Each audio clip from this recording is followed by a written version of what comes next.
2020 ഇസ്രായേലിൻ്റെ പഴയ സ്പേസ് ഡയറക്ടറേറ്റിൻ്റെ ഹെഡായിരുന്ന ഹെയ്മഷർ എന്ന് പറയുന്നതായ വ്യക്തി അദ്ദേഹം ഒരു പ്രസ്താവന നടത്തി. അമേരിക്കയ്ക്കും ഇസ്രായേലിനും അന്യഗ്രഹ ജീവികളുമായിട്ട് ബന്ധമുണ്ട് എന്നാണ് അദ്ദേഹം പറഞ്ഞു വെച്ചത്. കുറച്ച് കടന്നു പറഞ്ഞ കാര്യം ഇതാണ്: മാഴ്സ് എന്ന് പറയുന്ന ഗ്രഹത്തിൽ ഈ അമേരിക്കയ്ക്കും അതുപോലെ തന്നെ ഈ ഏലിയൻസുമായിട്ട് അവർ കണ്ടുമുട്ടാറുണ്ട്. അതുപോലെ തന്നെ അമേരിക്കയും ഈ അന്യഗ്രഹ ജീവികളും തമ്മിൽ വലിയ കരാറുകളിൽ ഏർപ്പെട്ടിട്ടുണ്ട്, ഭൂമിയിൽ എക്സ്പെരിമെൻ്റ് നടത്തുന്നതുമായി ബന്ധപ്പെട്ടിട്ട് എന്നുള്ള കഥകൾ ഇദ്ദേഹം പറയാനായിട്ട് തുടങ്ങി. എന്നാൽ ഇതിനെ കോൺസ്പിറസി തിയറി എന്നുള്ള നിലയിൽ തള്ളിക്കളയാനുണ്ടായത്. അതുപോലെ തന്നെ അമേരിക്കയുമായി ബന്ധപ്പെട്ടിട്ട് വീണ്ടും കഥകൾ പുറത്തു വരാനായിട്ട് തുടങ്ങി. ഏലിയൻ കഥകളൊക്കെ വളരെയധികം ശ്രദ്ധയാകർഷിക്കുന്ന തരത്തിലേക്ക് മാറുകയാണ്. അതിന് കാരണക്കാർ ആരാണെന്ന് ചോദിച്ചു കഴിഞ്ഞാൽ അമേരിക്കയാണ്.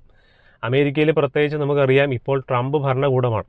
അപ്പോൾ ട്രംപ് ഇതുമായി ബന്ധപ്പെട്ടിട്ട് ഒരു സുതാര്യത വരുത്താനായിട്ട് ആഗ്രഹിച്ചു.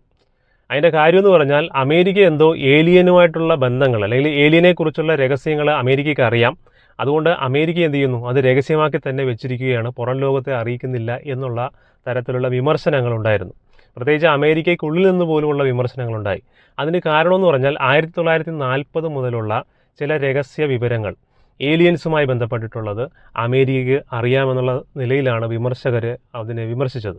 അമേരിക്കക്കാരോട് പ്രത്യേകിച്ച് പറയാതെ മറച്ചു വെച്ചിരിക്കുന്നതായിരിക്കുന്ന ഒരു രഹസ്യം എന്നുള്ള നിലയിലാണ് പലരും അതിനെ കണ്ടത്. അപ്പോൾ അതുകൊണ്ട് തന്നെ അമേരിക്ക, പ്രത്യേകിച്ച് ട്രംപ്, ഇതിൻ്റെ രഹസ്യങ്ങൾ ജനങ്ങൾ അറിയട്ടെ എന്ന് പറഞ്ഞ് സുതാര്യമാക്കുവാനായിട്ട് തീരുമാനിച്ചു. അതിൻ്റെ ഭാഗമായിട്ട് 160ഓളം ഫയലുകൾ ഈ അന്യഗ്രഹ ജീവികളുമായി ബന്ധപ്പെട്ടോ അല്ലെങ്കിൽ UFOയുമായി ബന്ധപ്പെട്ടിട്ട് പുറത്തുവിടാനായിട്ട് അദ്ദേഹം തീരുമാനിച്ചു എന്നുള്ളതാണ്. പ്രത്യേകിച്ച് അന്യഗ്രഹ ജീവികൾ എന്ന് പറയുമ്പോൾ UFOയുമായി ബന്ധപ്പെട്ടിട്ടാണ്, അൺഐഡൻറ്റിഫൈഡ് ഫ്ലൈയിങ് ഒബ്ജക്റ്റ്. കൊമേഴ്ഷ്യൽ പൈലറ്റുകൾ അവർ വിമാനം പറത്തുന്ന സമയത്ത് അവർ കണ്ടതായ ചില നിഗൂഢ കാഴ്ചകൾ അതവർ വീഡിയോയിൽ പകർത്തുകയും അത് വേണ്ടപ്പെട്ട ഡിപ്പാർട്ട്മെൻറ്റിനെ അറിയിക്കുകയൊക്കെ ചെയ്തിരുന്നു. ഇത് കൊമേഴ്ഷ്യൽ പൈലറ്റിൻ്റെ മാത്രം കാര്യമല്ല, അതുപോലെ അമേരിക്കയിലെ നേവി പൈലറ്റുകൾ, അതുപോലെ തന്നെ ചില സിവിലിയൻസ്, അവരൊക്കെ കണ്ടതായിരിക്കുന്ന ചില കാഴ്ചകൾ, അവർക്കുണ്ടായ ചില അനുഭവങ്ങൾ, അതെല്ലാം അവർ ഫൂട്ടേജ് ആക്കിയിട്ട് അതുപോലെ അതുമായി ബന്ധപ്പെട്ട ഡീറ്റെയിൽസ് ഇത് അമേരിക്കയിലെ ഡിപ്പാർട്ട്മെൻറ്റിന്, പ്രത്യേകിച്ച് ഡിഫൻസിനെ അവരെ അറിയിക്കുകയുണ്ടായി, അല്ലെങ്കിൽ അവരത് ശേഖരിക്കുകയുണ്ടായി. അപ്പോൾ അത് അവർ ശേഖരിച്ചിട്ട് ഇതിനെ സംബന്ധിച്ച് വിശദമായ ഒരു പഠനം നടത്തുവാനായിട്ട് ആഗ്രഹിച്ചു എന്നുള്ളതാണ്. അപ്പോൾ അത് അമേരിക്കയുടെ പഠനത്തിൻ്റെ ഭാഗമായിട്ടുണ്ടായിരുന്നതായ ഡേറ്റയാണ് ഈ പറഞ്ഞതായിരിക്കുന്ന ഡേറ്റകളെന്ന് പറയുന്നത്. അപ്പോൾ അതാണ് ഇന്നിപ്പോൾ 160ഓളം വരുന്ന ഫയലുകൾ, UFOയുമായി ബന്ധപ്പെട്ടിട്ടുള്ള ഫയലുകൾ അമേരിക്ക പുറത്തുവിടാനായിട്ട് തീരുമാനിച്ചു എന്നുള്ളതാണ്. അങ്ങനെ ഇപ്പോൾ 2026 മെയ്യിൽ UFOയുമായി ബന്ധപ്പെട്ട് അമേരിക്ക പുറത്തുവിട്ടു എന്നുള്ളതാണ്. അപ്പോൾ അതിൻ്റെ ഡീറ്റെയിൽസ് നമുക്ക് ഡിപ്പാർട്ട്മെൻറ്റ് ഓഫ് വാർ, അവരുടെ ഡിഫൻസ് സൈറ്റിൽ കയറി കഴിഞ്ഞാൽ അവൈലബിൾ ആണ്. വീഡിയോ ഫൂട്ടേജ് ഇതുമായിട്ട് ബന്ധപ്പെട്ട ഈ പൈലറ്റുകൾ, കൊമേഴ്ഷ്യൽ പൈലറ്റുകളും അതുപോലെ തന്നെ മറ്റുള്ളവരും കണ്ടതായ പകർത്തിയതായിരിക്കുന്ന വീഡിയോ ദൃശ്യങ്ങൾ ഇപ്പോൾ അവൈലബിൾ ആണെന്നുള്ളതാണ്. അപ്പോൾ അതുമായി ബന്ധപ്പെട്ടുള്ള ചില വീഡിയോ ദൃശ്യങ്ങൾ ഞാൻ ഈ വീഡിയോയിൽ ഉൾപ്പെടുത്തുന്നുണ്ട്, അത് നിങ്ങൾക്ക് വാച്ച് ചെയ്യാം. അത് റിയലാണ്. റിയൽ എന്ന് പറയുമ്പോൾ ഈ ഐ വിറ്റ്നസ്, അതായത് ഇത് കണ്ടവരായിട്ടുള്ളവർ പകർത്തിയതോ അല്ലെങ്കിൽ കൊമേഴ്ഷ്യൽ പൈലറ്റുകൾക്ക് ലഭിച്ചതോ ആയിട്ടുള്ള വീഡിയോ ഫുട്ടേജാണ് ഇതിൽ കാണുന്നത്. അപ്പോൾ ഇത് വളരെ നിഗൂഢമായിരിക്കുന്ന ഒന്നാണ്. പലരും അന്യഗ്രഹ ജീവികളില്ല എന്നും UFO ഇല്ല എന്നും ഒക്കെ പറയുന്ന സമയത്താണ് ഇങ്ങനെ മനുഷ്യരെ കുഴക്കുന്ന വിധത്തിലുള്ള ഈ ഫയലുകൾ പുറത്തു വരുന്നത്.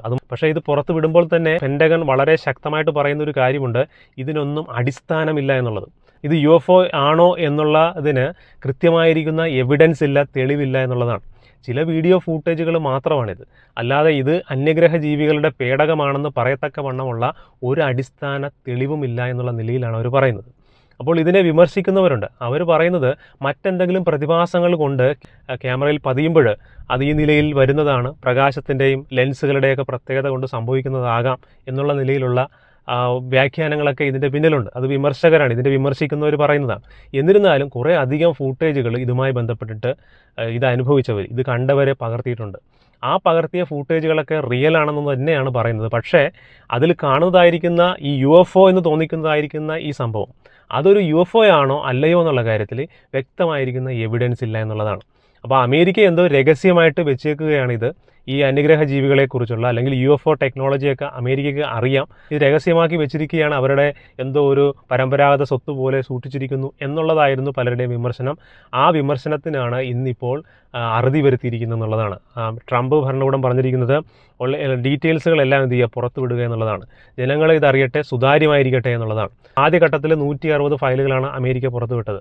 അതിനുശേഷവും രണ്ടാം ഘട്ടത്തിലും അവർ പുതിയ ഫയലുകളും വീഡിയോ ഫുട്ടേജുകളും പുറത്തുവിടും എന്നാണ് പറയുന്നത്.